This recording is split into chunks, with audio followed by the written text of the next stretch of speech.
এখানে এক কৃষক ভাই গরু চড়াচ্ছে মাঠের মধ্যে।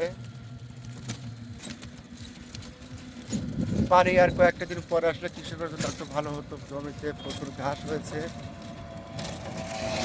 ফ্রি ঘাস খাওয়াতে পারতো কৃষক ভাইরা গরু দিয়ে। তাদের খোল ভুসি কম লাগতো, খরচ একটু সাশ্রয় হতো, দুধ একটু বেশি হতো, তারা লাভবান হতো। কিন্তু পানি এসে পড়া নাড়ছে দ্বার প্রান্তে এসে। এখানে আমার এক খালা গরু রাখছে, গরু লালন পালন করছে। এখানে ঘোড়া, পুরো এলাকার প্রত্যেকটা বাড়িতে একটা ঘোড়া আছে বন্ধুরা। প্রত্যেকটা বাড়িতে একটা ঘোড়া আছে। এই ঘোড়া দিয়ে তাদের কাঁচা রাস্তা, ছোটোখাটো গ্রামের কিছু কৃষি সামগ্রী, কৃষি পণ্য আনা নেওয়ার কাজে এই ঘোড়া ব্যবহৃত হয়। এই ঘোড়াগুলো টাট্টু ঘোড়া, দেশীয় টাট্টু ঘোড়া,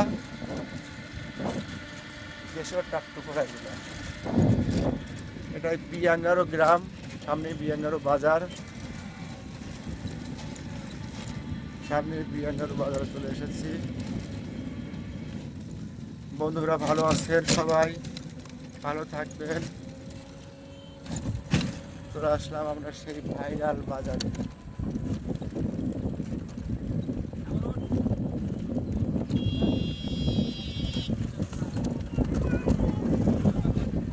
গ্রামের মানুষের অবস্থা, সেই ভাইরাল সেই বিয়াঙ্গারো গ্রাম। বলছিলাম প্রত্যেকটা আসতেছি, প্রত্যেকটা বাড়িতে একটা করে ঘোড়া আছে। বলছিলাম একটু আগে বন্ধুরা, প্রত্যেকটা বাড়িতে কি পানি খাচ্ছে এই ঘোড়া।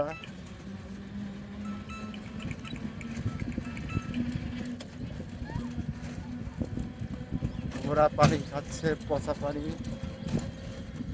দেখুন বন্ধুরা, ছায়ার মধ্যে অনেক গরু।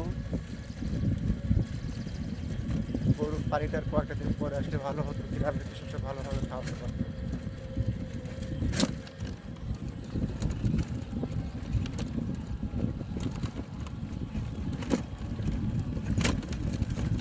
সব সংকটের গরু বন্ধুরা, সবই সংকটের গরু। এখানে ছোটো ভাইয়েরা খেলা করছে, গ্রামের সব ছোটো ভাইয়েরা ফুটবল খেলছে। আসলে বর্ষা এলে এদের ফুটবল খেলা ধুম করে যায়।